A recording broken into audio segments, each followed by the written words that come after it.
Hi, everybody. Welcome to A Chat with Matt. I'm your host, Matt. Today we got a great show for you. We have David Jackson as a special guest. But first up, I'm going to go ahead and introduce Eugene here, my partner in crime. Hey there, Matthew. Hey, Eugene, what's going on? Oh, not too much. It's a nice Sunday. It Sunday is. afternoon. How you feeling today? Sun's out, guns out, man. That's right. What time did you get home last night? Oh, about 2 in the morning. Okay. All right. Well, let's go ahead and introduce our guest for today. We don't really have anything to catch up on. So, David Jackson is our guest, the third David of the month. Because this is, if you weren't aware, David, this is our March of Daves. That's cool. That's cool. I appreciate being a part of this. That's awesome. Yeah. So, David, I don't know much about you. I've met you in passing. I talked to you a few times. Whenever I come up to whenever we come back to visit home, I'll always stop into the buy sell trade, and it's always nice when you're there. I get to talk to you for a second. Yeah. But yeah, we don't really have any kind of history or anything, so I just wanted to get to know you a little bit better, and I thought it'd be a good avenue for us to do it. Sounds good to me. Yeah. So David is the host of a podcast. It's Perception Blurred. Why not? Is that right? Yep. Okay, I just want to make sure I was. Yep. And what do you guys talk about on there? Oh, well, it started out incredibly geeky as a way to pass time last year when, the first lockdown happened. Mhm. Well, actually, like a little bit of build up to that. We did a show called Geek Talk Why Not about 3-4 years ago, me and a couple of buddies. And it was just getting to the point to where with our work schedules, it was hard to link up and record and want to talk about different things, and just kind of fell off for a little while. But then beginning of quarantine last year, a friend of mine started a podcast, and I was like, you know what, I'm gonna get back to it. I don't have anything else to do. I was the stay-at-home parent with our daughter, and my wife was still working. So I just sat down in front of my microphone one day and was like, let's do this. Let's start talking. And, it really took off after the Tiger King last year. My wife and I built a fort in our living room for our daughter to play in. And then we put the kid to bed and everybody was talking about Tiger King. So I got a glass of whiskey. She got a glass of wine. We started watching Tiger King. We finished it all in a night and a half. And then the next day we were like, we have to record about this. Mm-hmm. And we did, and like it just kind of took off from there to where I would do like random reviews of video games. I did one for Streets of Rage 4, Dragon Ball Kakarot. We did a family review of the Disney movie Onward, and then unfortunately, I had to shift gears because Christian Cooper happened in New York in Central Park, and then George Floyd happened. And as a Black man in 2021. Raising a little half Black girl, I needed to talk about it. I needed to get my voice heard. I needed to tell these stories while we have the opportunity to, because a lot of times, unfortunately, in the media, when a person that looks like me is killed by a police officer or whatever extenuating circumstance, there's a spin to it about what type of person that was. They will show you, when he was 12, he stole a candy bar from Big Lots. And that's what we focus on. We don't focus on the fact that this person was a family man. This person was a business owner. This person gave back to the community. It's the same thing. Honestly, when Tupac died in the 90s, they just talk about the thug stuff that he did, not the charitable foundations that he made. So I needed to tell these stories. I understand. And do you feel fulfilled doing that? Like, are you happy with it? Yeah, you know what? It makes me feel good to be able to talk about this from, I don't want to even say non-biased, because obviously my opinion is going to be skewed one way, but it makes me feel good to be able to share these stories and share these experiences and talk about the life as a Black man, again, raising my daughter in this world and explaining to her at 9 years old, hey, this is why these things are happening. This is why we have these conversations. This is why you see these people marching. I mean, you even, it's reflected in TV now. There was an episode of Black Lightning dealing with no-knock warrants, and then I had to have a talk with my daughter about it because we watched the episode together and she didn't understand what was going on. So to be able to have a way for people to have these conversations that might not understand them, or for Black people to listen to the show and be able to now have this conversation with their family members and their friends because they heard me talking about it. It is fulfilling, as you said. It makes me feel like I'm doing something positive, and that's something that I've always wanted to do. Gotcha. Okay, well, good. I'm glad you found something to get that outlet, to give you that avenue to get your thoughts and feelings out. I know you also post a lot on Instagram and on Facebook, and you post your coffee thoughts. Yeah. I always enjoy reading those. Thank So you. you're pretty, yeah, very, very outspoken. You have your opinions, and you stick to them, from what I can tell. Yeah, I try to. I mean, and when presented with new evidence or new facts, I'm willing to change that opinion. Mhm. The problem is not enough people think like that. I agree 100%. And if you've been following the last 2-3 weeks, I've been correcting a lot of people on what they like to call cancel culture. I did listen to some of your episode about that, the two-parter, and it was very interesting. And it's I feel like you're very we can't control what people find offensive or what they're offended by. Just because it doesn't offend you doesn't mean there's a reason why it's not. I really you had a good open mind about it. Yeah, and I appreciated that. I try because, like, we might tell a joke in our friend circle that's off color. That's okay to us, but then the wrong person hears it. I don't apologize necessarily because it pisses me off when somebody apologizes to me, like because they told a racist joke and they're like, "Oh, I didn't know you were there, but you were going to say it if I wasn't here." So yeah, go ahead and live your truth. Just realize you might get punched in the mouth over it. Yeah. If those are the things that you want to say, that's fine, as long as we, are clear that I might not like speech those. Does not mean freedom from consequences. Yeah. I mean, I've had conversations with people. I'm a huge Transformers fan, and when Michael Bay introduced the Autobot twins in the second movie, I had a lot of people like, "Aren't you offended by them? They talk black," and I was like, "What exactly does talking black mean?"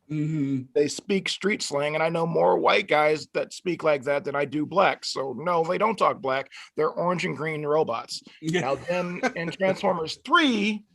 Before he took them out of the movie, they were painted black, and I was furious. Yeah. Well, now I have to ask, were you upset in the first Transformers when they killed off the clearly black Transformer first? Oh, yeah.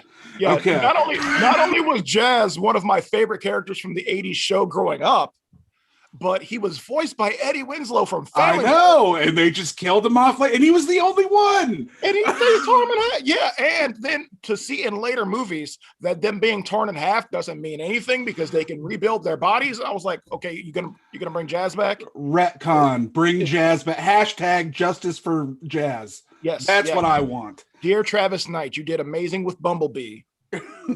Bring Jazz back and Bumblebee 2, and bring back Darius McCurry as his voice actor, please. That's all I ask. That's all I Sounds good. Yeah, they already got the new one going. Bumblebee was fine. Just ignore the other movies. Fresh start over. Bring Jazz in. It'll be fine. It'd be great. It'd be great. Awesome. All right, so let's get into the whole reason we're here is to get to know you a little bit more. Obviously, that's a huge part of your life right now. So, but that'll be a little bit later. I actually want to go back a little bit. And when I say a little bit, I mean a lot of bit. I want to go back to when you were born. I saw March of 1984, right?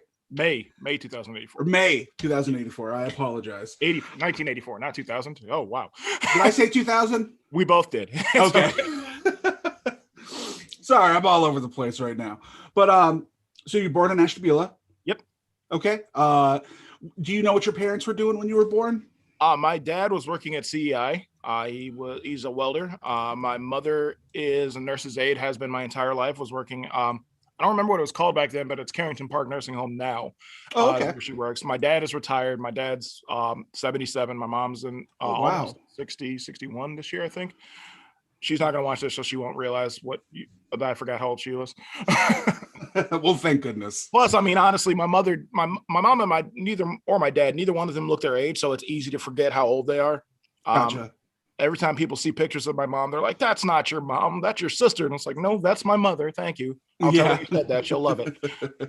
But yeah, they were working. My mom, after I was born, still worked for a little while, and then my brother came along 2 years later, and that's when she took some time off for a little while. Was a stay-at-home mom. Okay. So do you I know you have at least the one brother. Do you have more siblings? I have a lot of siblings, actually. My dad, my brother and I were my father's last children. I have an older sister in Georgia, Mary. I have a brother in Texas, Errol. I have a brother in Michigan. His name is Emery, and I have two adopted brothers in Cleveland, Michael and Kyle. I have a stepsister in Florida, Vanessa, and her brother John. Wow. Yeah. All right. Big family. Yeah, we're all over the place. You stay in touch with all of them? I try to. We, in the digital age, it's a little bit easier to see each other's Facebook posts or like shoot each other a text message. Sometimes it's a little bit harder. I'm not gonna lie. I haven't seen. I've seen Mary within the last couple of years. I haven't physically seen any of the others in quite a while. I saw Errol about 4 years ago when he was in Ashtabula. But I did actually just talk to him recently because, like I said, he lives in Texas and was making sure he was safe with their restrictions and everything being lifted. I wanted to make sure him and my sister-in-law were all right. But yeah, we try to talk a little bit here and there. Because as I've said before, as you may have seen in some of my posts, family is very important to me. Mm-hmm. And I mean, I do say toxic is toxic. It doesn't matter who it is. And, we have our fights, we have our spats, but we're family. So eventually we're going to come back together and we're going to work it out. Mm-hmm. Gotcha. So you were born and raised. I was creeping on your Facebook a little bit, so I apologize. If any of this is wrong, you just tell me. I saw you were born and raised Southern Baptist. Yes, I was. So how was that? You know what? With the pastor that we had growing up, Pastor Wells was not the type of person. Neither were our families to tell us to like, okay, you're Christian, you're a Southern Baptist Christian. Go tell this Jewish person that they're wrong and try to convert them. Go tell this Catholic that they're wrong and try to convert them. The way our pastor raised us was basically no one knows what's on the other side till we get there. This is what we believe. Now, I will say I'm more agnostic these days. I believe there is some form of a higher power. I just don't know what it is. Like, would I absolutely love to meet King Kai and Kami on the other side? Yes. But I won't tell somebody they're wrong, because when it comes down to it, religion is a comfort to a lot of people. I do believe that people that use religion as a tool or as a means to hate people are terrible, terrible people. But, for the most part, I don't associate with any of those people. Like my dad and I my father is still practicing Christian, and he will have a full conversation with me just about life in general. We'll just randomly talk religion, especially when it comes to terms of what's happening to Black people, or when we'll see something in the media reflected about it and we're like, oh, I'm gonna call my dad because we need to talk about this, and we do. Now he's older, Southern Baptist. Like, does he have a very conservative mindset? Is he very progressive, or he's progressive? My dad my dad is old school, as we like to call it, but like he also accepts change. My dad's a Vietnam vet, so like he's seen tons and tons of stuff, and he we'll talk about it. Like my dad and I will have talks about everything. Like, whether it be a law that's affecting women's rights to abortion, whether it's an LGBTQ law, whatever it is, my dad and I can talk about it. And I know I can go to him about anything. And I appreciate that. The same thing with my mother. My mom's not really my mom believes in God. Excuse me. I wouldn't call her a practicing religious person. She doesn't go to church. But if I need advice, my mom or my dad are the people I can go to if I can't go to anybody else. They're definitely those people in my corner that will equate things to real life and equate things to religion, but talk about our real experiences and why we have these experiences. Yeah. Are your parents still together? No. Okay. They haven't been since I was a child. My dad is remarried to my stepmother Stella. I absolutely love her, and my mom is engaged to my future stepfather. I call him my stepdad now, Walter, or Cap as we call him. Both great people. They will do anything for me. I would do anything for them. And that's the type of relationship I like to have with these people, because everybody talks about the myth of the wicked step parent. And sometimes that happens to people. With these two particular people, we lucked out. We didn't end up in that situation. I love my stepfather. I love my stepmother.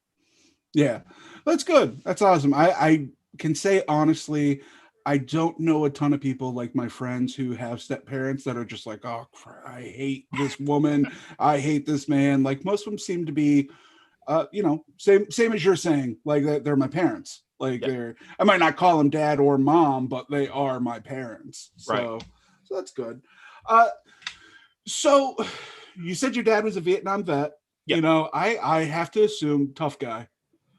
A little bit. A little bit. My dad's a little rough around the edges sometimes if something pisses him off, it. Yeah. So how old were you when you started to, because I think everybody kind of realizes like, all right, I'm a nerd. Like I like these nerdy things. I like comic books, cartoons, all these other things. Funny story. Okay. It was actually my dad's fault that I got into comics in the first place. Okay. Because my father was a comic fan. Unfortunately, when he was off in the Army, my grandparents' house burnt down way before any of us were born. But he lost his entire comic collection. No. I was 9 or 10. So my brother would have been 8 or 9. And my dad, there used to be a comic shop on Main Avenue here called Star Comics. My dad and my grandfather went and bought a long box and they brought it to us. They dropped it in front of me and my brother and they said, start reading. Okay. It was just a long box of a bunch of random stuff. I mean, there were Zorro comics in there, Batman, X-Men, Spider-Man, of Justice League, Avengers, a little bit of everything. And, we picked out a bunch of stuff that we liked and we started reading. And honestly, to this day, because of that, I've been an X-Men fan. Mm-hmm. I think X-Men really stuck with me because it was like picking up that X-Men comic and seeing people that looked like me with mm-hmm. Storm and Bishop in those issues. And then seeing the struggle of being a mutant in the world of man really resonated with me. And I've loved them ever since. Yeah. How do you feel this? I'm just curious how you feel about it. I feel like the X-Men have kind of, especially with the movies, they've kind of turned that more to a gay allegory. But do you think it still applies? It applies to everything, I think, because honestly, the struggle of the gay community is very similar to the struggle mm-hmm. of the Black community. And I think it works on a lot of levels. And that's why the X-Men work so well, is because you get to see a civil rights struggle with a myriad of different people. Like, it's not just, okay, well, now this is a Black and white issue. This is a gay and straight issue. No, it's an issue for all of us. And this is about equal rights and human rights, whether you be different or whether you be what they consider the norm. So I think it works out really well. All right. Yeah, the X-Men they're one of the more interesting of the heroes, and with the complexities that come with it. And there's way more than just what's on the surface. Yeah, for there's so much underneath. So what was school like for you? What kind of student were you? In elementary to junior high, I was a B, some C's occasionally. I grew up being called either Professor Jackson or the doctor or the lawyer. And to be honest about that, that weighs on you as a kid, like when you're smart and people have these expectations of you. So I think that's why, like, toward the end of junior high, beginning of high school, I got incredibly lazy. Okay. That's always the best time too, when you get towards the end. I got senioritis freshman year, like no front. Like that was exactly what happened. Like, I ran track in junior high, got to high school, took freshman year off from sports period. I didn't do any sports at all. Then our football coach, the new coach, took over sophomore year, walks up to, like, mind you, I was I was that big around up until senior year. And he walks up to me, this guy with like Coke bottle glasses and like the frame of Steve Urkel. And he's like, you ever play organized football? And I looked at him, I said, do I look like it? And I started playing football, lifting weights, and I ran track again sophomore and junior year. And, I kept my grades up because I wanted to, not just because I needed to for sports, but I wasn't an A-B student anymore. I was doing enough to get by. Like, I would still, I'd make my teachers mad because my homework grades would be really low. And then it came test time and my tests were great. I was in the same boat. They would get like, so you obviously know the material. And it's like, I do, but like, I'm bored with your homework. So if I know the material, then why are you making me do this bullshit? Right, exactly. Exactly. Yeah, and I think they should just let kids just wing it. Like, hey, if you get by on the test, just go for it. You know what? Like the like, not to wax too political, but the problem with our education system now is everything's about the testing. Yes. Like, just looking at some of my daughter's homework, I'm just like, you know this already. Why are you drilling it again? Oh, it's going to be on the test. That makes sense. Yeah. Hey, Eugene, as a person who's involved with, well, I don't know if you can really talk about this, but what do you think about that? Yeah, I'm probably not going to comment on that. Okay, all right. Yeah, sorry. As I'm saying, I'm just like, oh shit, he probably doesn't want to say anything about this. I apologize. Sorry about the barking. My wife is she's getting ready to take the dog somewhere, and they're freaking out. So They hopefully are it's not picking up excited. too bad. Here, I'll move the blocker over a little bit, so hopefully it doesn't pick up. So what was your like when you were in the earlier school? Like, what were your big interests, like school wise? I loved reading and science. Okay. Reading played in because of my comic book fandom. So, I got to read comics and I got to talk about comics, and science because, yet again, my comic book and my geek fandom. Like, I've been a Transformers fan all my life. And then, third, fourth grade when Power Rangers came out, been a Power Rangers fan. So I was like, I could build some of this stuff. I never could, but Yeah. but just like, the aspect of learning about the way the earth works, learning about, thermodynamics, physics was my jam once I got to high school. And just seeing things from a different perspective, but like seeing the way the world works through the lens of a scientist has always been something that interested me. Now, see, I would think that as a big comic fan, you would just get infuriated by the clearly fakes. Like, oh, this is bullshit. He can't just jump up like that. You can't just get momentum like that all at once. Sometimes, and my wife notices this too, sometimes that's what pulls me out of my suspended disbelief is like, let's take Batman. Batman's not a metahuman at all, right? Yep. Sure, he's not. Yeah. Yeah, it's like same thing. I'm watching the Punisher TV show on Netflix when it was on. Frank got the shit kicked out of him. He's got a rib sticking out and he's walking around, and then he goes back, fights all these guys. And I was like, he should be bleeding out. Like, this doesn't make any sense. Well, I thought that in Infinity War when Tony Stark, when Thanos stabs him through the chest, and it's like, oh wow, they're going for it. They're gonna do it right now. And then it's like, no, I just iced it up. It's all good. It's like, dude, you got stabbed through the fucking torso. Like, right. Tony, you're not a metahuman. Yeah, exactly. At least at this point that we know of, you're not. Like, this doesn't make any. And like, there's some stuff. Like sometimes, like even seeing like Star Trek, I was like, oh, cool. So that whole suit fit in the suitcase. Like in the comics, that works. Yeah, real life, this doesn't make any sense. So, like, you should. And eventually they just waved it all away, and it's like, oh yeah, it's just little pieces. It just comes and goes as it wants, and it's like, all right, okay, whatever's easy for you guys. Yeah, I mean, like, I love seeing it fully realized in movies and on TV, but like sometimes I'm just like, that doesn't make any physical sense. Like Batman just punched that wall and somehow punched all the way through it, but that wall would have taken 4 tons of force to punch through, and somehow Bruce Wayne did that. Okay, sure, he's not superhuman.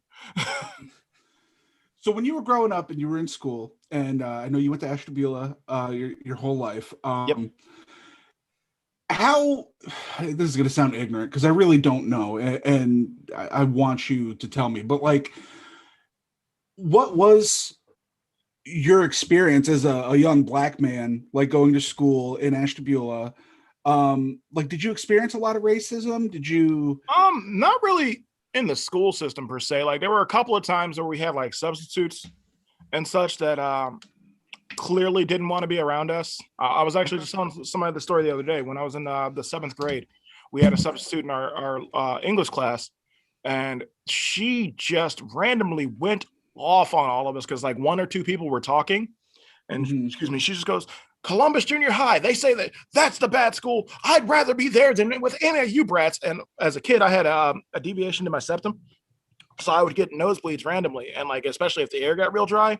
And I raised my hand. I'm like, excuse me, ma'am. I have a problem. You have a problem. You have a problem. I was like, sure, I guess I'll just bleed to death on my desk. And she turns around and looks at me, and I'm just covered in blood. And I was like, can I go now? Like, and she's like, yeah, for the love of God, go. And it's like, yeah, see, instead of you yelling at a bunch of Black kids, maybe you should pay attention to what's happening in the room. I guess a part of my issue was I didn't receive direct racism in school, but we did have a lot of negative press about us because we were the Black school. I remember freshman year at Ashtabula High, we had an article written about us saying there were 27 fights in the first week. There weren't. There were 9. I know because I was at all of them.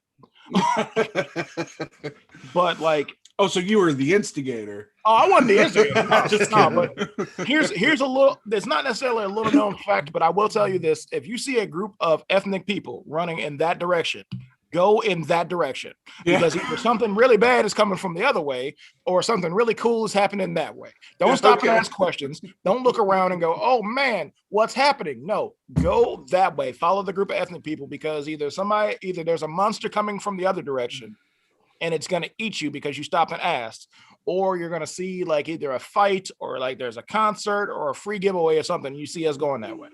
And that's what happened. Like we'd be in the hallway before class or after class or whatever. And you just see a group run past you. You ran with that group. I went, all of them. But what bothers me is that same week, there were drugs found at two of the other schools and school districts around here. And those were relegated to like Section D 2-line sentences about the drugs. And it's like, okay, so you make up 27 fights at our school, but there were drugs found at the predominantly white schools, and we're not going to talk about that. That's a problem.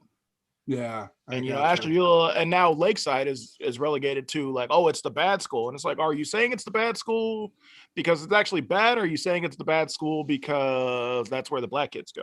Yeah. Interesting. Okay. I didn't realize that it was kind of segregated that way. Like, yeah. Because I know, like, we grew up in Conneaut, and there was, there were like 4 or 5 black families in Conneaut that have been there since, my grandpa was alive when he was a kid. And so there weren't really a whole lot in school. And that's just the way it was. I didn't really know any black people growing up. So yeah. I didn't realize though. I just assumed it was like in Ashtabula, like Edgewood. But I didn't realize it was mostly just Lakeside. Yeah, it was. It was especially before we consolidated schools. It was Ashtabula and Harbor and West and Columbus, and there were like 16. Not literally. There were like I think 6 or 7 elementary schools. So we were all over the place.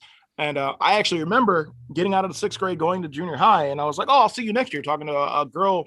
A female friend of mine that was white, and she was like, "Oh no, I won't be going to that school. My mother's not sending me to that school." And I was like, "Bitch, what?" Yeah. What do you mean that school? She's like, "It's so bad over there." And I was like, "I literally live around the corner. Literally live around the corner. Nothing bad happens here." Yeah. Like, I'm not gonna act like we haven't seen the occasional drug deal, but I see just as many like in the white neighborhoods. So like, yeah.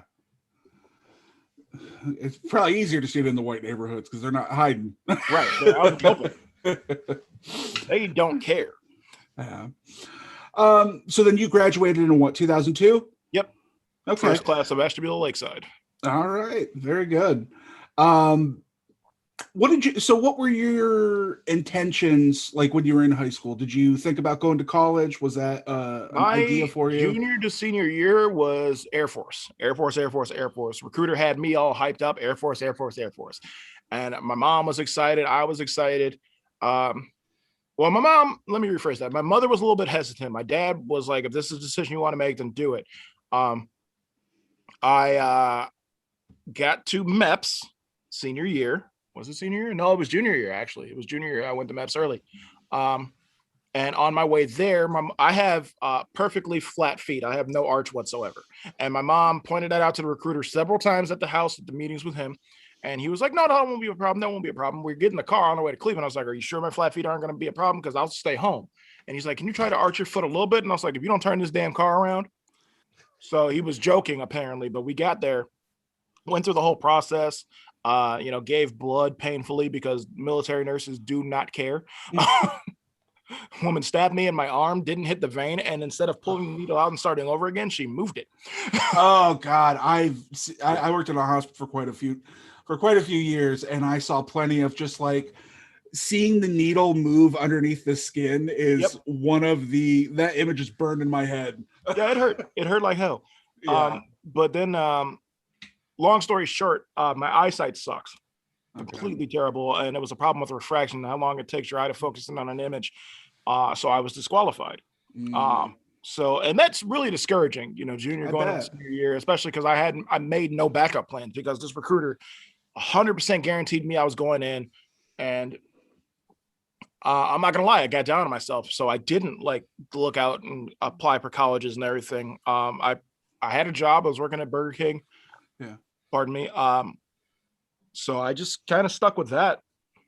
Okay. Was After that your first graduating. job, Burger King? Yes, my May the 24th, my 16th birthday, my mother woke me up, so like, happy birthday, go get a job application. I was Really? like, Oh, all wow. right. Okay. Yeah.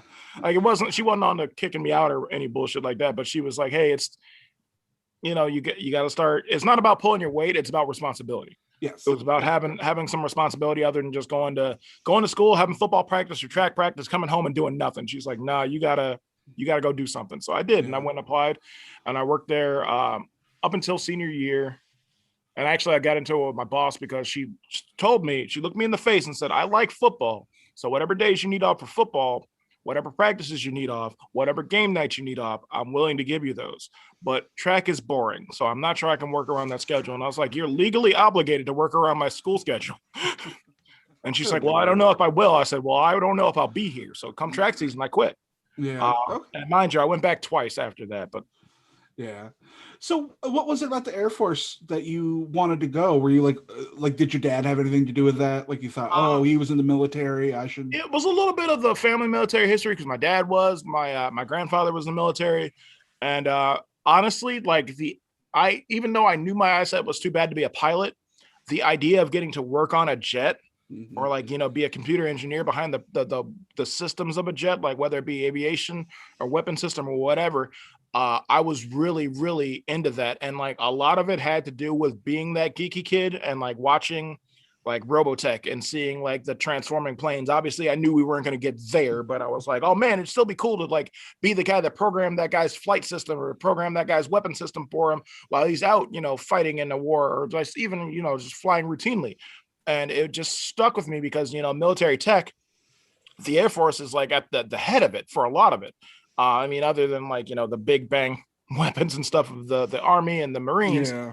these guys, get all the cool toys. So I was really interested in it. And like I said, it kind of fell through. And once that did, it kind of changed my my thought process and my pattern, my thought process about a lot of things. And actually my mother was happy, even though I was going to the Air Force because 9/11 happened shortly after I went to MEPS. And I was at work. No, I was at school. I was at school because I was in communications class and I had to broadcast it. I had to broadcast the news feed to all the TVs in the school. Oh, wow. Yeah, talk about rough on a 17-year-old kid. I came home that afternoon and my mom hugged me and said, "You could have been there." Yeah. Well, once they announced that we were going to war, she was like, "This could be where you're going. This could have been where you were going. I'm glad that this didn't happen now." Yeah. Um, How do you feel about that? I'm all for fighting what's for right. Fighting for what's right. That was hard to say. The way that all played out on our end, I didn't like it. So Yeah. I'm glad that I didn't go, honestly. Because just looking back at it and like looking at the different realm of possibilities, I would have been a different person. Yeah. And I'm not sure I would have liked that person because like I was extremely gung-ho after 9/11, as most of us as Americans were. And I found myself exhibiting prejudice toward people that didn't look like they were American, that looked like they were Middle Eastern. And I openly admit that all the time. I've learned since, obviously. I caught myself then when it happened. I was like, oh man, this guy. And I was like, wait a minute. It's the same shit people have been doing to me my entire life. It's not right of me to do this to somebody else because of this preconceived notion that they might be up to something when they live here and they have the rights that I do. So I need to check myself, and I did. But like I said, I think had I gotten into the military, things would have been a little bit different. And I'm glad I didn't, because it really gave me the opportunity to look from the outside in and see that it wasn't a good fit for me. Yeah. Yeah. I just have to say that it's, I mean, I'm obviously glad you didn't, but it would be interesting because you seem to, even at a younger age, be a little more self-aware than a lot of people are. And, you could see the situation, you saw how you were acting, you corrected yourself. And I always appreciate those people who have gone to the military who kept that inside of them and they didn't let it change them. And I wonder what the challenges are for people who go in uh, how much it really does change them and how they look at things and how they perceive things. So it's interesting. I wonder if there's any studies that are done about that. Like, oh yeah, this person went in being super, all for everybody, and then came out just, Oh yeah. I mean, the honestly, typical- if you look at like a lot of the vets from like the past war, though, whether it be Korea, Vietnam, or Desert Storm, even like if you look at a lot of these people, unfortunately, it did change. I mean, that's where like the PTSD comes in from, and Yeah. that's yeah. unfortunately. Well, I was talking more about their like personal opinions on people. Like, I understand just going changes you. Just Well, period. that's what I mean. Is honestly a lot of them, unfortunately, because of being in that atmosphere, because of being in that area, the different areas of the world and fighting against them, a lot of people found that dormant racism within themselves or prejudice within themselves, and it's a bad thing. I mean, it has to be there to be able to come out in the first place. But everybody, and I've talked about this before. We have to be willing to address our own bias and prejudices. But not everybody has that ability or that control about them. So to go into the military with that already there and you not knowing how to address it, and then it coming out, it does mess up a lot of people. Yeah, especially when if you have a lot of strong feelings attached to it. Yeah, you have to be able to kind of just look at yourself, and I don't know, they should do a lot more with sending people to the military and taking care of them and their mental well-being. But you mean we should help our veterans? What? Yeah, I know, ridiculous. That's a whole other show, dude. Yeah, it is. I know, it's funny, like talking to you. We have a couple of different shows that we do, and I'm just like, man, David would be great on this one. It would be fun on that one too. Like, but we'll get through this one first, and then we'll talk about the future. So I'm looking at your jobs. It says you start. Well, actually, no. I wanted to ask. You said you met. Now you're not married, are you? Are you engaged or are you married? We're engaged. We have been engaged for a while, so we just tell everybody we're married. Yeah, I understand. You met her in 2000? I met her, about 2000, like 99, 2000, somewhere around there. She was actually dating a friend of mine. Okay. Back in the day, she was a Harbor kid. I was an Ashtabula kid. He was a Beulah kid. He was a little bit older than me. Well, older than us because we're the same age. And he brought her to one of the dances, and I met her, and I thought she was cool. And then Jesse's girl started playing. Yeah. And then it was playing at the dance, and I was like, this is the one. No. Come senior year when we consolidated schools. Actually, before that, she was a statistician for the track team for Harbor and for the junior high when we were there. So I'd like met her in passing and not even realized it. But come senior year, we were in homeroom together. And I got to know her a little bit better, and she's going to love this so much. We became friends. And actually senior year, and I tell this story all the time, and now it's recorded. I have proof of this. I asked her to the prom. She told me no. Yeah, she told me no. I will never, ever let her live this down. I bring it up as often as I can. I tell the story to our daughter. She loves it. And she ended up going with a friend, which was fine, whatever. I ended up going with a friend too. We hung out a couple times throughout that night. We had some fun, took some pictures together. And then we were still in school together, obviously, but then graduation happened. I went to her open house. She was in college by the time mine rolled around. We kept in touch, and thank God, like instant messenger and stuff popped up. And she was in another relationship. Mm-hmm. I was in a terrible relationship. And we stayed friends for years, and we'd see her pop up occasionally. Her and my brother are both art center kids out here, so they would do shows together and stuff. And then I got to talk to her a little bit again, and then she popped back up after a few years, and she was single. I was single, and we tried it out, and she's been stuck with me for what is it, 12 years, and in 7 days it'll be 12 years. 12 years. Yeah. Wow. Hey, good for you. Thank you. Yeah, that's always funny when that turns out that way. That's how it is with me and my wife. Like I had the biggest crush on her like back in the day. It was after graduation, but I didn't really know her. And then there's a video somewhere from 2006 of me drunk as hell in the Perkins and Connie just like oh, I just think she's so great. She's a blah blah blah. And then now, years later, it's the same thing. Like we stayed in touch, and then our lives hit those moments where it was both like everything just kind of perfectly aligned. Yeah. And you went for it, and then things just work out. Yeah. And you said you have a daughter. Yep. Is it Leilani? Layla. Is it Layla? Oh, okay. Sorry, yep. I don't know why I thought that. All good. Yeah, and she's 9. She'll be 9 April 6th. Okay. But I tell her was she a surprise? Yeah. Was she a surprise? Yes-ish. To get a little bit personal here, Jeannie was pregnant. Oh, we don't have to if you don't want to either. No, it's okay. It actually it's part of the healing process, I should say. She was pregnant before Layla. We lost that baby. We weren't trying again later, and it kind of happened, and we were both extremely excited about it. And this is why I tell people, like, because a lot of people, when you have kids, would be like, "Why don't you have more? Why don't you have more? Why don't you have more?" It's like you never know what a person went through. You never know their story. Mm-hmm. So if they have one child, if they have 7 children, whatever, don't ask them to have more. Don't ask them why they didn't have less.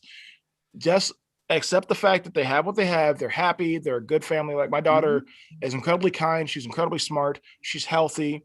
She's strong as hell for a 9-year-old. Like we had her in jiu-jitsu for a year before COVID hit, and she's a quick study. She's a really good fighter.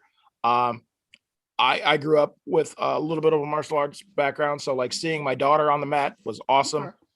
And now I couldn't be happier or prouder, Yeah, absolutely. Well, that's good. I jumped ahead a little bit, but I figured, hey, we got these, let's do it. So 2007, you started working at Walmart. Yeah. And I'm just going through some of your jobs here that you had listed. You worked there. What'd you do at Walmart? I was a stockman. I worked in, when I got hired, I was supposed to be in Frozen. That was after I left Burger King. And then the day before I started, they're like, "You're going to general merchandise." I was like, "All right, I'm still taking that frozen pay though." Wasn't asking. Nope. This is what you told me I was getting. That's what I'm getting. So I ended up in housewares. And then shortly after, my brother got a job there too. And he was in furniture and stationery. So we were like right next to each other, working overnights, having a blast. I loved working with the people I worked with. I'm not going to sit here and not get all political, but I would never work for Walmart again as a company. I don't blame you. Yeah. After Walmart, you left Walmart. You went to GameStop. That's the one in the mall. Yep. Okay. Yeah, I'm sure I probably saw you there several times. I wasn't much of a gamer. I would stop in and everything, but I'm more like, oh, look at that. That looks like it might be fun, but yeah, I dig it, man. Like a lot of people still know me as the GameStop guy, and it actually gets kind of annoying. I bet. Like, didn't you used to work at GameStop 7 years ago? Thank you for asking. Yeah, the place doesn't even exist anymore. Yeah. Yeah. Or I guess it does exist, doesn't it? Yeah, they moved it across the street. I actually helped open that one that was across the street. I was the assistant manager when the one opened over there. Oh, okay. And I have a lot of friends. That still work for the company. Yet again, it's just another company I wouldn't work for again. Not bashing anybody, but like I love all the people that work there. We're still friends. And that's really the point that pisses me off is people don't come into my job now. I'm like, would you like better? And I'm like, clearly I like GameStop better. That's why I'm working here now. So yeah, you were there for 8 years? Almost, yeah. Yeah. Spent a lot of time there. I don't think I've ever worked anywhere for 8 years, so good on you. You left GameStop. You went to Buy Sell Trade. Yep, that's where I am. And yes, and you've been there since 2014. Yeah. Wow. Yeah, good for you. I have to tell you, I love the Buy Sell Trade. I really do stop in there every time we come up, and I'm looking at the way you guys do things. I'm like, why can't we have this down here? Because we have like a crappy little one in our mall that's just like garbage. And I just be like, I got to talk to them, tell them to bring that stuff down here. Just do it the same exact model. Just open one up.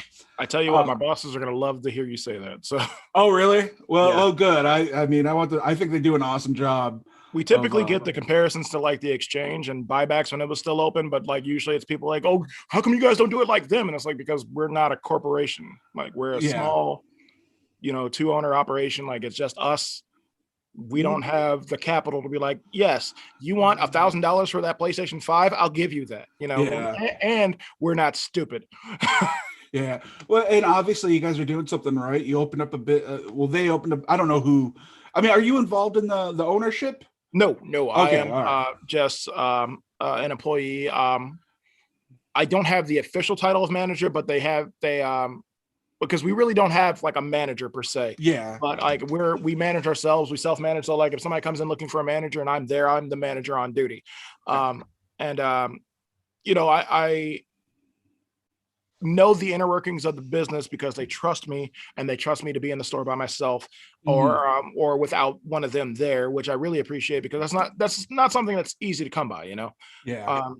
And I love my two bosses. Like they're two of my best friends, and they bend over backwards for me. They do whatever they can for me. They worked around my schedule with having to be the stay-at-home dad for COVID for my daughter. So and they treat my daughter like she's theirs, and I appreciate that more than anything. These guys are great, and I really love my job. I don't like every person that walks through the door, I bet. but I love my job. Yeah, that's awesome, man. I'm glad you really enjoy it. What do you think you're going to be doing next? Like, are you just like, I'm just going to stick with this for as long as I can? Yeah, I'm gonna ride this. I'm gonna ride this till the wheels fall off, man. Until they tell me they're tired of me, or until they tell me, "Hey, we're gonna blow the store up," then I'm good. Yeah. So I wanted to ask the Geek Expo. Now you were involved with that, right? Like you were one Yes. of the. I was So one of the founders, yeah. yeah. So how did that all come about? Well, the initial story, and I like telling this, it was me, Jeannie, my fiance, wife, and our friend Mark. We were having dollar tacos and beer night at the Compadres here in Ashtabula. Okay. And we were like, hey, man, sitting around drinking. I was like, what are we going to do for Halloween this year? We should have a Halloween party somewhere. And we're like, we should do an X-Men themed Halloween party. And we're like, yeah, let's do it. And I was like, there's going to be like 10 of us. That's cool. We could do it at somebody's house. 10 turned into 20, 20 turned into 30, 30 turned into 50, 50 turned into 75. We're like, wait a minute. So we rented a hall and it was legit just a Halloween party. We had food and we had DJs. I was one of them. And, it was all fun from there. And then that same year, a bunch of us that were at the Halloween party went to, it was before it was Wizard World Columbus. It was Mid Ohio Con. We went down there and we realized that collectively we spent like $15,000-$20,000 as a whole for all of us that went, like between hotel stays, food, autographs, buying stuff, and just like having a Columbus experience. And we're like, why are we driving down here to do this when we could do something like this closer to home? So we put our heads together, and the Geek Expo was born. That's awesome. How many years did that run? I ran for 8 years. I was involved for 7. 7. Okay. Was that the last year you weren't involved? Yes. Okay. So was there bad blood? Did it not end? I'm not gonna get too much into it. Like things just went the way they did. I wish them all the best when I left. They did their show, and I just moved on. Gotcha. Okay.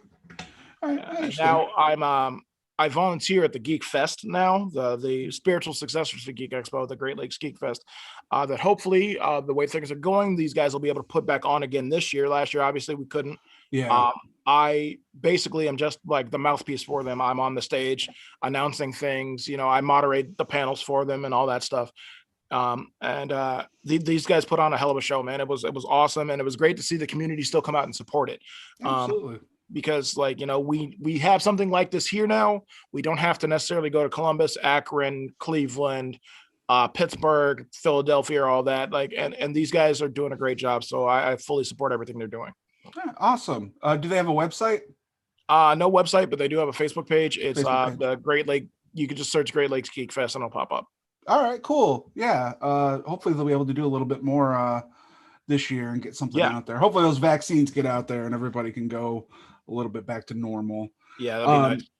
I know we Brian Seymour and we actually attended one of the Geek Expos as we had a table. We were doing our podcast, the 3AM radio, and that was actually the first time I went to one of them, and it was very cool. It was very neat. Like it was, Appreciate it. and then I moved away like the next year, so I didn't go to any of them after that. Yeah, I remember you guys being there for sure. Most of that was a blur because, as you may have seen that day, I entered the Speed Force when I'm working at Comic-Con.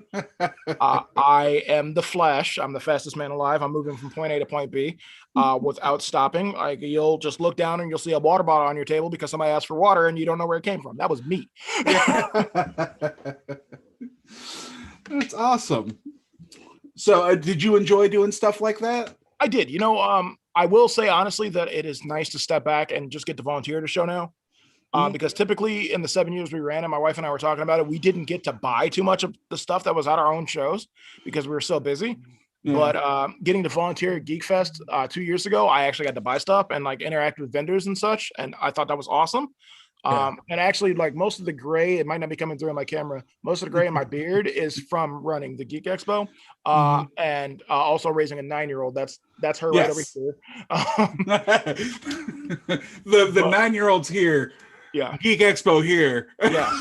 I do Life like right here. Right.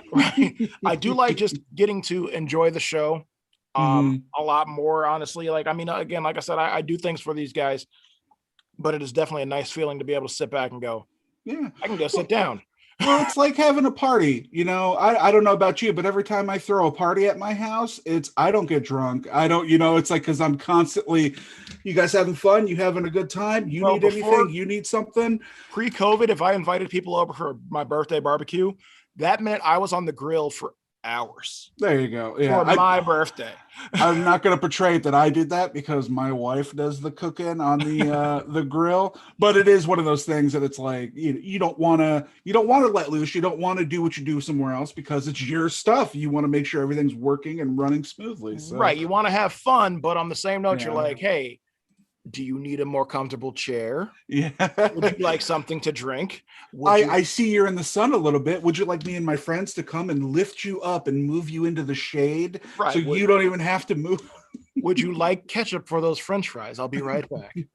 Did you need anything else for your order today, sir? Please don't forget to tip your driver. Did you need another beer? I'll be right back. That's right. just open your mouth. I'm going to shoot it from the kegerator. Right. Sorry about Eugene. He was having an issue, so he might be back or not. I don't know. He's having a hard time right now. But yeah, I mean, that kind of covers and obviously it doesn't cover your life. I mean, it's not. I'm sure there's so much going on. What are some big things like throughout your life that you feel like you would like to mention right now? Like what are things that happened in your life to you that you feel comfortable talking about that you think represent you as a person or really cultivated you and who you are? A lot of it goes back to my parentage and my between my mother and my father and my step parents. And a lot of it can be attributed to my brother. I haven't name dropped him yet. A lot of people don't realize that we are indeed two different people, even though we only look alike from like here up. Yeah. I'm not sure if you're even aware, Matt. You might know my brother was on American Idol season 15. I think I had heard that. Yes, he made it to the top 75. He made it to Hollywood. Ever since then, to this day, people think we're the same person and they think that I was on TV. And it's like, in fact, I was on TV on Fox 8 interviewing about my brother, but I am not my brother. Yeah. I have a full beard. He does not. He typically has a goatee. Yeah. I have black hair and an afro. He has a rainbow mohawk right now. He's got me by 2 inches and 100 pounds. I'm 2 years older than he is. Yeah. Somehow people still mistake us for the same person. I get told I did an amazing job, and I was like, I will pass on the message. And they're like, what do you mean? I'm like, I'm not him.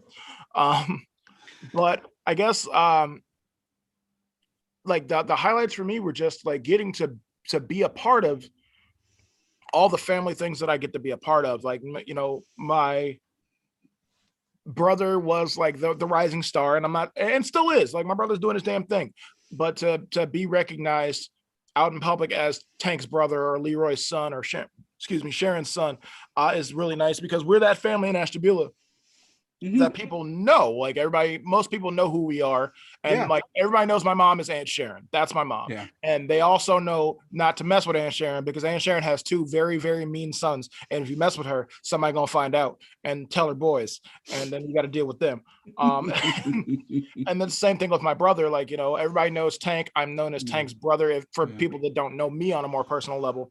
But I guess, man, just like being able to say that, especially in the last 2 years, that I've had people approach me that have listened to my show and they've gotten something out of it. Or having to be blunt, my white friends come to me and like, hey, man, I didn't understand all the shit you guys have gone through until you talked about it. That's impactful. And just, again, like the number one, as cliche as it is, the number one biggest achievement of my life is being my daughter's father. Because I don't shield her from the world. Like, is my daughter sitting around playing Grand Theft Auto? Hell no. But if she wanted to see what it was about, I would show her. But we have the conversation about it. So I get to show her the reality of the world, but I get to let her still be a kid. I don't want her to have to grow up too fast, worried about looking over her shoulder every 5 seconds, because not only is she Black, but she's female. And I have these conversations with her. Her mother has these conversations with her.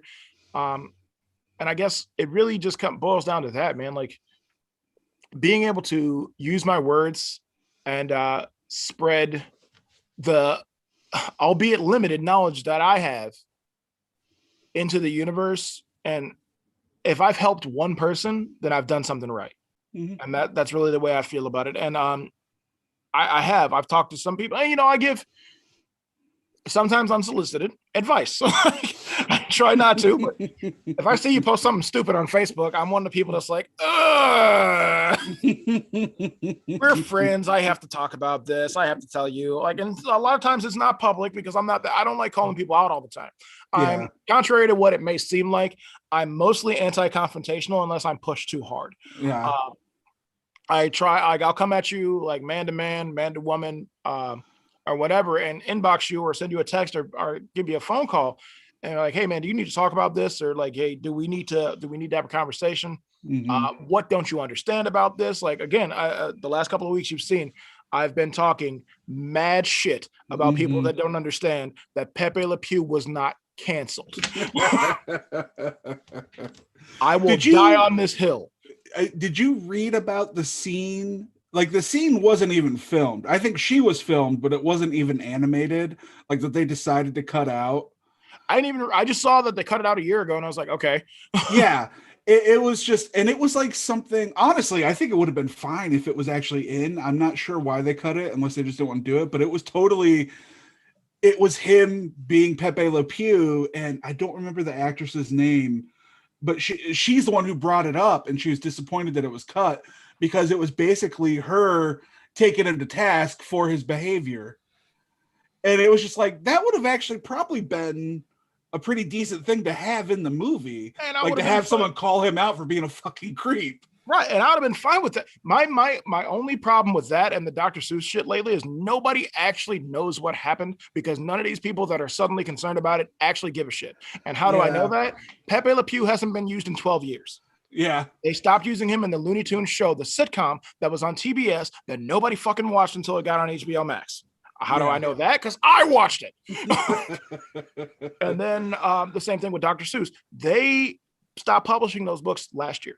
Yeah, and it was the Dr. Seuss, like the company that wanted to stop it. It had nothing to do with these disgusting liberal leftists coming and taking everything away. It had nothing to do with that. It was the company itself. They stopped publishing those books last year because they weren't selling well. It was less about the imagery. Trust me, if they were still selling for them, they would have kept them in publication. They pulled them because they weren't selling well. And they came to the conclusion that it was because of the negative imagery. But if they were selling for them, they'd still be out. Again, nobody noticed till March 2nd when they made the official announcement themselves. Yeah. And now suddenly everybody cares. And it's like, they didn't pull Cat in the Hat. They didn't pull the Lorax. One fish, two fish, red fish, blue fish is still out there. Hop on Pop is still out. All the shit that we actually grew up with is still available. Those books are still available. It's just the problem is now all these people are going out and buying them all and listing them on eBay, trying to make a profit, and people are dumb enough to fall for it. Sorry, that's No, it's fine, man. There's nothing we can do to stop people from falling into their own, just getting wrapped up in their own bullshit and like, I have to fight this injustice. Like, it's not an injustice. It's okay. and it It should be bothers me gone. because like the true injustices that are happening in the world, they're not worried about. Yeah, Like because those it same doesn't. people that They Go. don't think it affects them. yeah, the same people that are arguing about Pepe Le Pew and saying about how bad he is are how he shouldn't have been canceled. I really need y'all to put that energy into Flint, Michigan's water supply. I really do. Exactly. I I, really do. agree. Yeah. And like the fact that everything they're like, oh, Biden canceled. Biden didn't do anything. And mind you, yeah, I voted Democrat.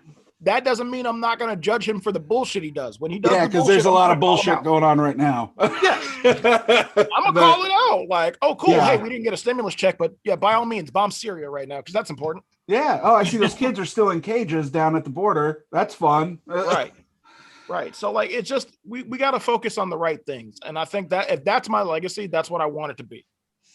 I want to go out just knowing that I made a difference because somebody was like, you know what, he's right. Yeah. That's awesome, man. You ever thought about getting into politics? Recently I've had people talk to me about how I should. Mm-hmm.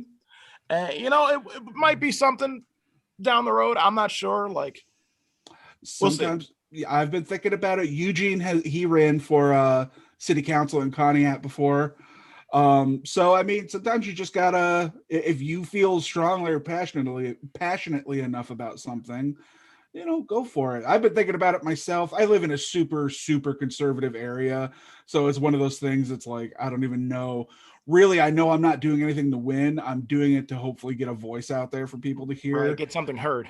Yeah. Like I said, man, words have power and they carry weight. So like whatever you can do.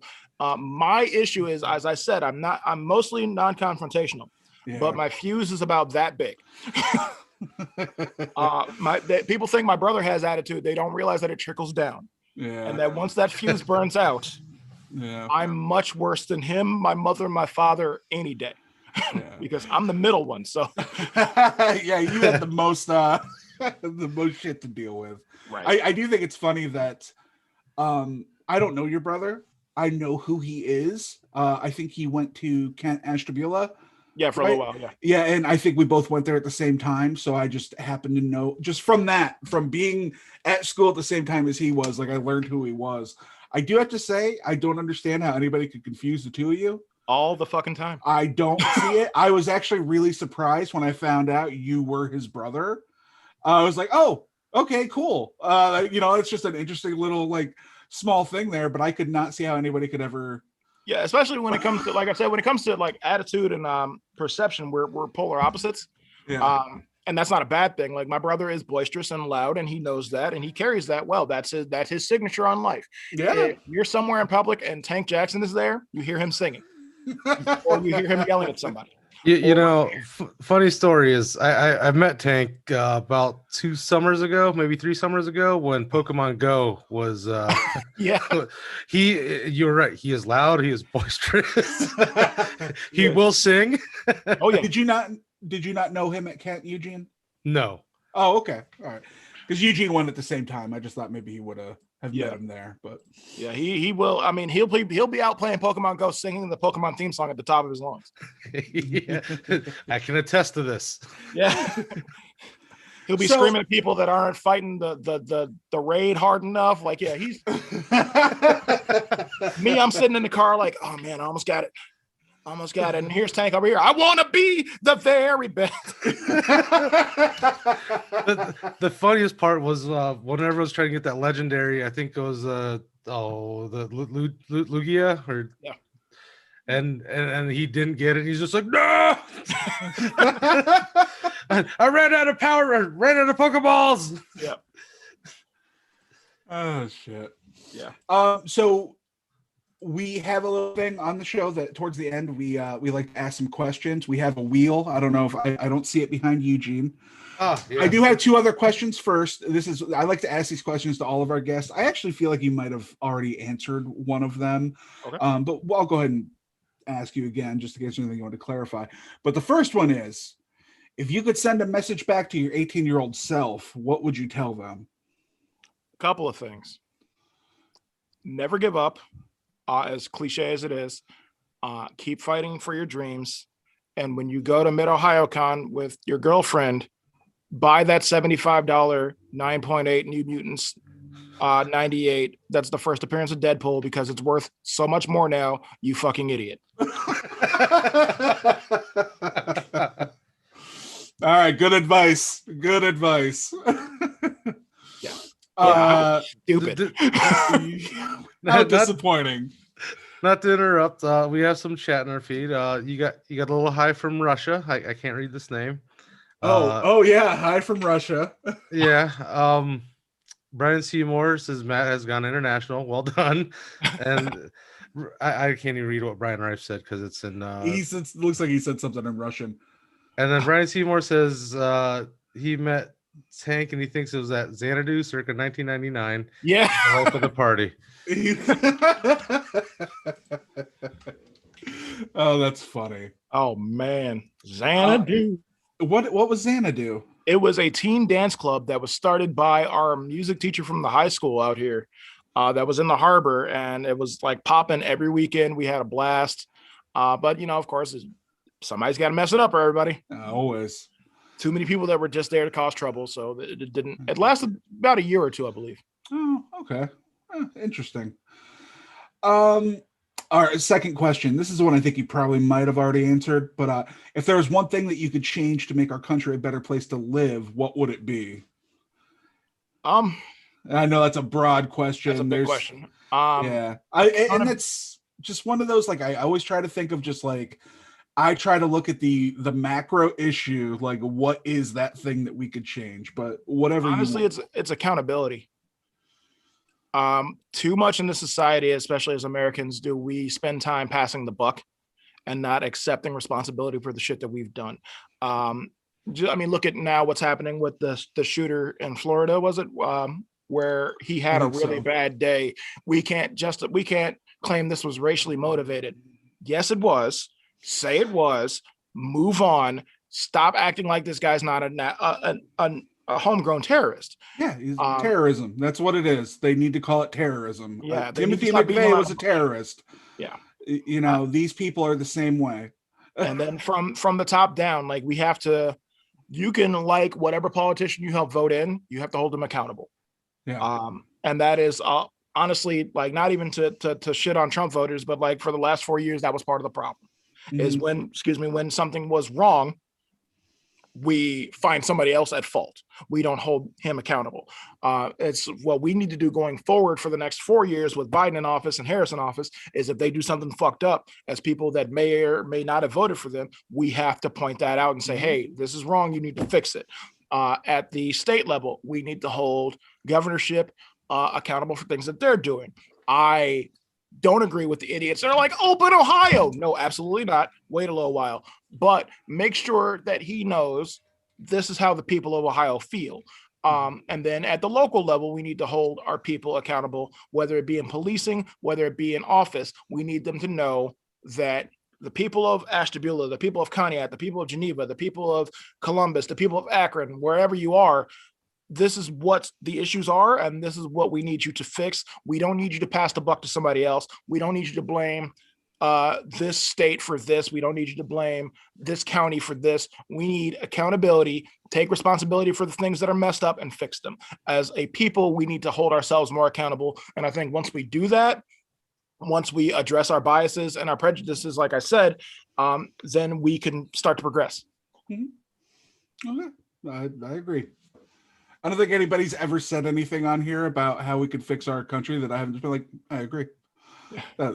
Because, and this is the 14th episode, so that tells you, and everybody said something different, so you can see just how fucked up our country is. Yeah. That everybody has a different opinion as to what, hey, this is the problem. So, so those are kind of more the serious ones. Now we can get into the fun ones. And this is the wheel. We're going to bring the wheel in. So basically, until we get tired of it, our show, we usually run for an hour and a half. We have been on here for an hour and 10 minutes. So we can go ahead. Let's spin a wheel.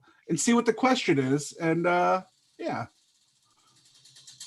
he's got it going. It's going. Number 2. What's something you have never experienced that you feel like everybody else has?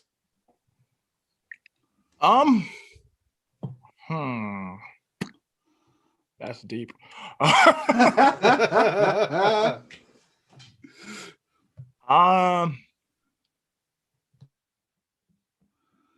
Outside of restaurants, and this is gonna be like a less serious answer. Outside of restaurants, bad cooking. Because like everybody in my family can cook. My fiance can cook. I mean, it's outside of eating like a bad burger or something at a restaurant. Like I've never really experienced bad home. That's a lie. I just thought about that. Nope, that didn't work. Because my dad's ex, I couldn't eat her cooking. Oh. I guess honestly, like I can't say everybody else has experienced this, but I guess international travel. Like other than Canada, I haven't really been. Like I haven't been to Europe, South America, Japan, my future home. I can tell you in all honesty, with some of the guests that I've had on here, I feel like more of them have been to Europe than haven't. And to me, it's just like, what the hell? How do all you people like get to go to all these different places and do all these things? I'm the same boat. Furthest I've ever gone is Canada. That's the most international I've gone. Yeah, that's my international stuff is Canada. And that was in junior high when we were kids and we went on the school trip. Like the furthest I've gone other than that in the States is Florida. Okay. So like I'd love to travel. Okay. So travel is basically, you just feel like you really get to miss out. Yeah. I mean, we do a little bit here and there. Like I said, we go to Kentucky for Comic-Con, and the wife and I went to New York back when Layla was 2 years old. My mom kept her and we went to New York for a little vacation, but I'd love to see Europe. I'd love to see Africa. I'd love to see Japan. I'd love to see China. Excuse me. I'd love to do all those things. Yeah. And then I do see a lot of people our age that are doing it. And I'm like, how you afford that? You work at a cell phone place. I mean, well, and it's just, I guess sometimes people are just lucky. They grow up in a life where their parents are, I think one of ours, like their parent just traveled a lot. So they got to travel. And it was just like, hey man, good for you. As long as you understand that's not normal. Like at least as far as I can tell, like, just don't think that like, hey, this is just something we do on weekends and everybody does. No, we don't. Yeah. No, we don't. I might go to Geneva. Yeah.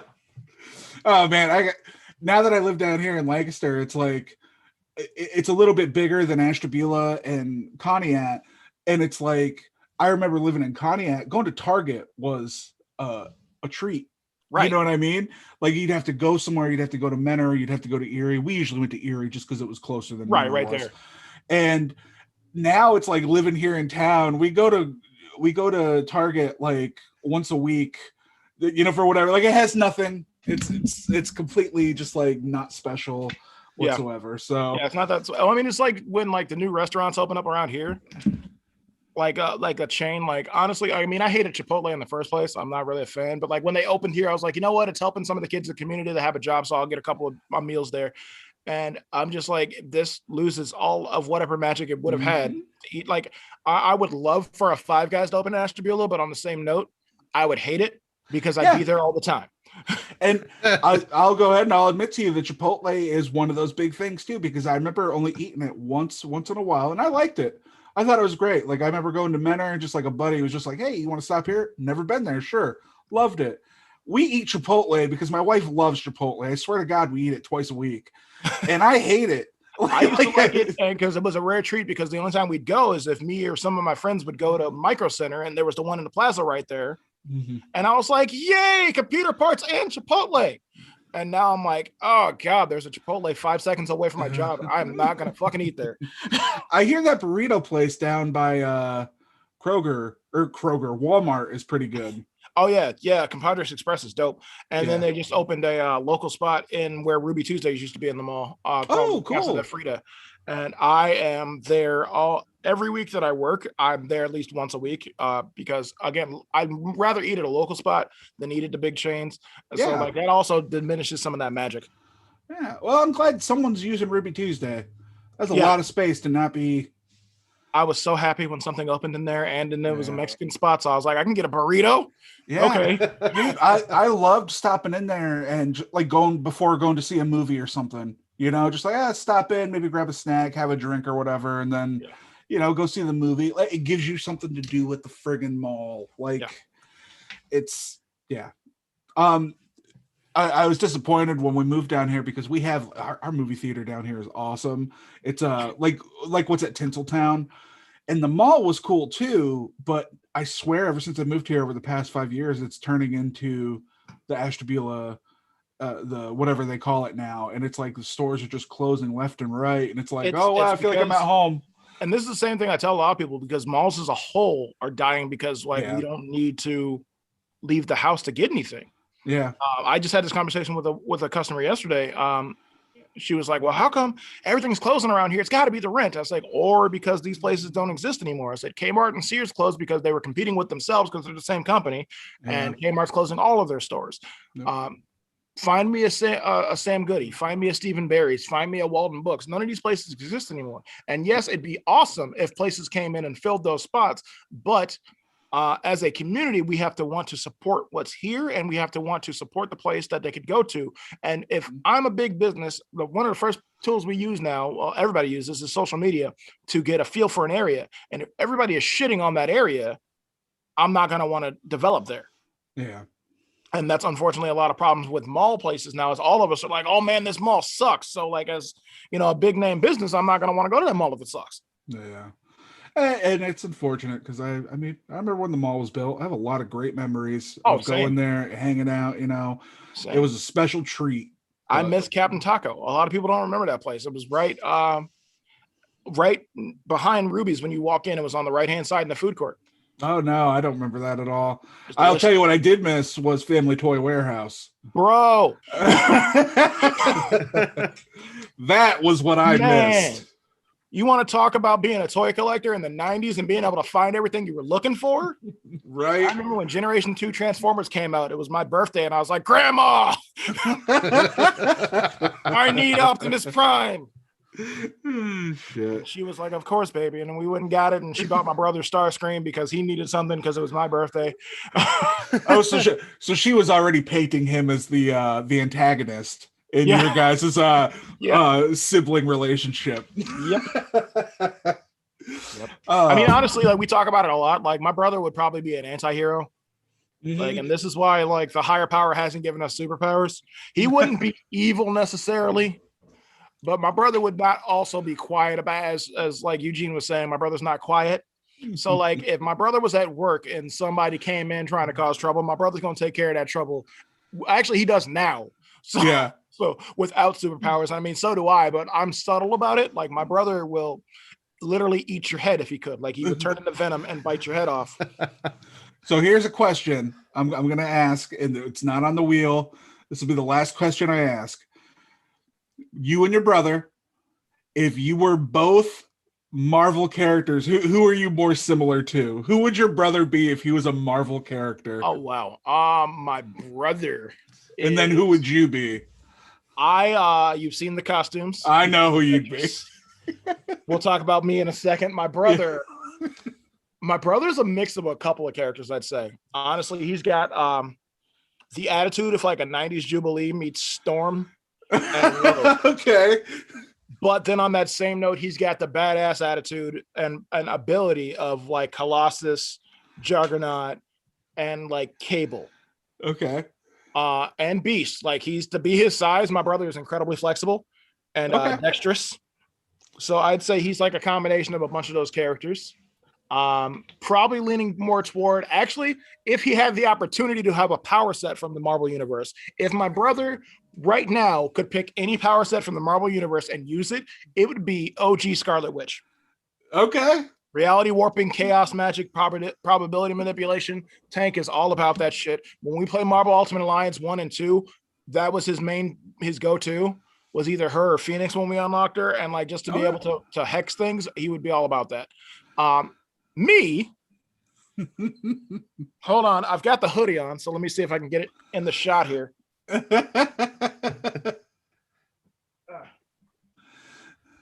don't know you guys can see that or not. Oh yeah, sweet Christmas. I would be the one and only hero of Harlem, hero for hire, ladies man, and coffee drinker, Mr. Luke Cage. Yeah, you have a. I didn't know if you wanted to promote this or not, but you do have an Instagram that you share your pictures for the Yes. characters. Yeah, it's- my cosplay Instagram is caged CAGED _ bishop _ cosplay on Instagram. That is I try to remember that I'm a cosplayer. Every now and then I post my pictures on there. A lot of that's turned into coffee thoughts, and Mhm. occasionally, like, you know, I'll post old pictures because I did do a Luke Cage photo shoot last year. I plan on doing a couple more things this year, you know, COVID permitting. And I finally got my Red Ranger suit. So Mhm. I need professional pictures done of that. Okay. Yeah, I know a guy. So Yeah. What about your wife and daughter? Do they like to do the cosplay? yes, actually, when Jeannie and I first went to Comic-Con, and this is funny, my wife was into Scarlet Witch before she was cool. Okay. Her first costume was Scarlet Witch at the Marvel party that I said we had, and then when we went to Columbus that year, and I was actually Bishop from the X-Men that year. I have a couple of different versions of that Bishop. The first one was full body spandex. I can no longer wear that. I am much too dad for that now. I gotcha. My little girl last year, Layla was supposed to come with us to Lexington. Excuse me, before it got canceled. Postponed, mind you. And her and I were going to debut a father-daughter cosplay to where we were going to do Black Lightning and Thunder from the TV series / comic book Black Lightning. My mom and I made her costume. She was super excited. I was super excited. And then COVID happened. And now she's like 8 feet taller than that spandex was last year. So sorry, I was looking at the gearing up for chat this and year, there's all right. Well, that's awesome. I think we probably have covered everything. What do you guys think? Yeah. Everything we could ever possibly need to know about you. Yeah, for the most part. Everything that's not embarrassing. Yeah, absolutely. Please never have my mom on this show. Yeah, absolutely. We have talked about that. Eugene refuses. He will not let his parents come near the show.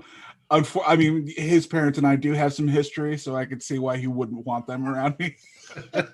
I talked to my mom and my stepdad, and I had my dad on my old show. I'm gonna have my dad on the new show too. I'm gonna have my mom and my stepdad on the new show at some point in time. Because again, having those cross-generational stories told from the Black perspective, I think, is something that's really important.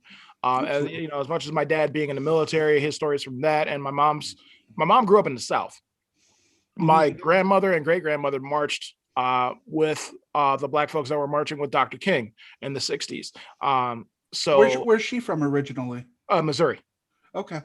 And then she moved up here. I have no clue why. Most of my dad's family is from DC. My mom's family is from Missouri. I don't know how we ended up in Ashtabula.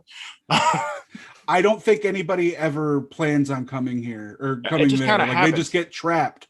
Yeah, I know. I've met quite a few people that it's like, oh yeah, I'm from I'm from Phoenix. Well, what are you doing here? The sheer amount of families that vacation in Ashtabula from Florida, I'm like, why?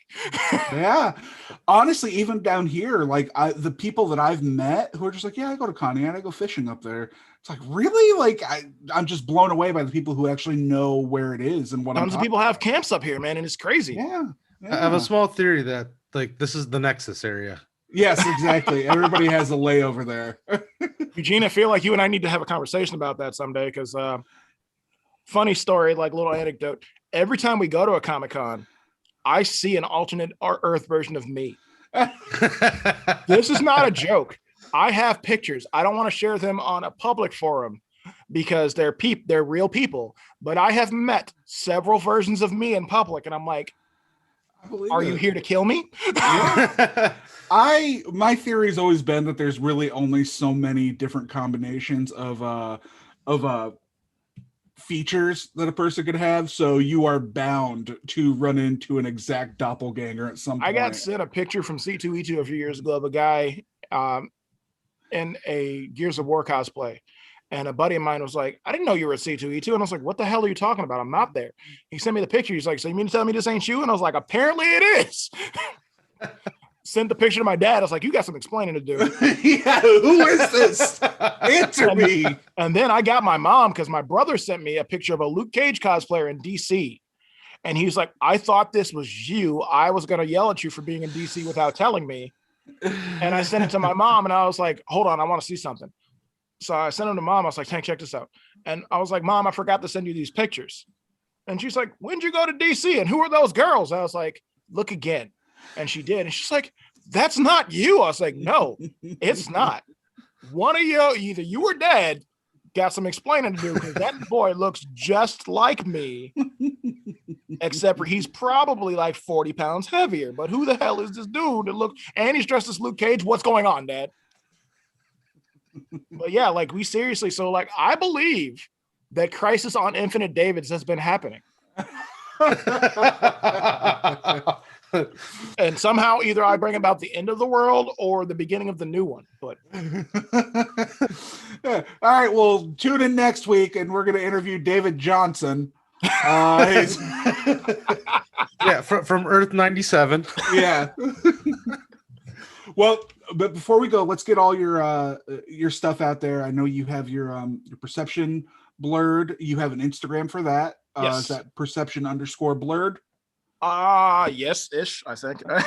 I saved all your stuff on here. And then you have a Twitter, which is blurred_y. Yes, yeah, that's right. And then I have the new WordPress website where most my new episodes of the show will pop up on the homepage. That is Perception Blurred Why Not, the letter Y not.wordpress.com. Okay. And I did just recently start my Patreon. That's patreon.com/Perception Blurred. Yes. Which I did bring up to you earlier. That is marked under the yes, and I'm only bringing it up because if you search for it, if you don't put the exact title in, the search is not going to show his Patreon. It's a weird thing. I swear they just automatically make them adult. Well, I clicked it because like when I actually think I did too. When I read the fact about it, it was like, oh, well, if you have any content that would be considered 18 plus, and it's like, I swear like a sailor. Of course I did. Yeah. But like their main point was nudity. Yes. Nudity. I was like, but what about cussing? Because that's considered 18 plus. So what is this count? So I did it. And then actually where it says for Patreon that the review takes minutes, mine took 8 hours. Yeah. Mine took a little, I didn't get a response for a couple days. So yeah, I mean, my that's response at the end of the night. And I was like sitting by my computer going, did I get accepted? Yeah. Oh, for what? Just to see if you were approved for Patreon? Yeah. Dude, mine took a long time. I'm surprised it only took you 8 hours. Yeah, I was actually very shocked that it took, because like the pop-up box says it usually takes minutes, and I was like, oh, cool. So like I literally have one page, like read my blurb and like look at my links, tell me if they're all cool, and then send me a response. And they were like, hey, nah, we're not gonna tell you till midnight tonight. Yeah. So, but yeah, go ahead, check out David's podcast. It's on Spotify, right? Spotify, Anchor.fm, Amazon Music, and you can also find me on I'm not sure if I'm on YouTube Music yet because it was on Google Podcasts, but they're changing things, so I'm not sure how that's working yet. Yeah, they're different. Well, hey, I really appreciate you coming on and doing this. It was awesome getting to talk to you, get to know you a little bit more. For sure, Love to have Thanks you for on having again me. in the future for something else. You know, we have our Nerd Storm. I actually think you'd probably really like it because we have a new segment coming up here. We're going to start having like tournaments, and basically we're going to have two characters, and then one of us is assigned that character, and we're going to have to, like, you know, we'll have a week to come up with why would this character be able to defeat this other one.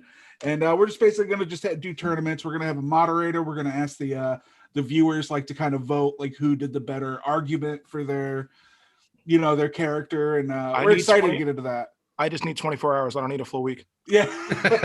Well, not all of us are that into the are as knowledgeable. Yeah. When I worked at GameStop, one of the kids asked me and my buddy Mark, he used to run the Geek Expo with me,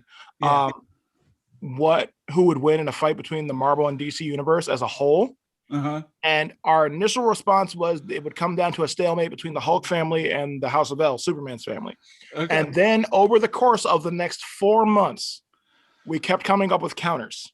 Okay. Yes.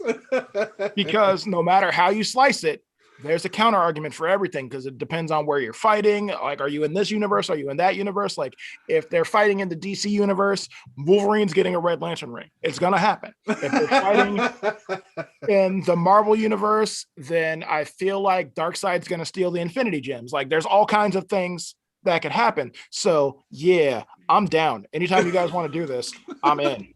I will let you know. We were actually talking about, we're going to talk a little bit later about it off air, but we're going to start it off though. I don't remember if I told you this, Eugene, but we're going to have to, me, you, and Brian are actually going to argue who would win in a fight between the three of us. But we can't pick ourselves. All right, I'm excited to watch that. I got this. You just like, I know who I'm gonna pick. But for us, we have our patreon.com/3amp. We're on Twitter at 3am radio, I think. I don't check that stuff right now, so just check the Patreon out. We're on Facebook, 3am Productions. Check our YouTube channel. Subscribe if you haven't subscribed. Like, share the videos if you like and feel like sharing them. At least subscribe; it would help. And again, we are 2 patrons away from Eugene getting that goddamn shirt off. And I think I'm thinking about adding something else. After our talk last night, Eugene, I think I could go bald. So if maybe we will set a goal to to shave this head of mine. I mean, I don't know if you can see, David. I got pretty long hair, so I'm just letting it grow long enough to donate it. I was gonna say sweeten the pot a little bit and tell them that you'll shave your head, but you'll donate it. Yeah, and see, I can't even lie because my entire goal has been to donate it from the beginning. So that's I mean, you can donate the ponytail though. Like, I mean, that's fine. But like, if you shave all of it though, that's the donation is the locks of love is the ponytail, but like the whole thing. If we could just take this hair, all of it, just take it from my head and place it onto the head of some poor child, that'd be great. I'm sure that we have the technology somewhere. There's a laser out there somewhere that can do that. If you could just take the skin, give me a metal cap on the top of my head, I'll be fine. Just headbutt people. You could be what's his name? Hammerhead. I was thinking of the guy from, because we were just talking about Judge Dredd the other day. So I was thinking about the one guy who's got the knob on the back of his head, or maybe head, metal head. You'd be him. But all right, big show. You're Big Show all the way. Yeah, Eugene did say Big Show, and I was just looking at myself like, oh shit, I am. But all right, David, thank you. I will love to have you on again. Eugene, thanks for coming in and appearing. And I'm sorry you had an issue earlier. Glad you came back. Glad you survived. So we'll see you guys on Tuesday with the Stream with No Name, and don't even know what we're doing on there.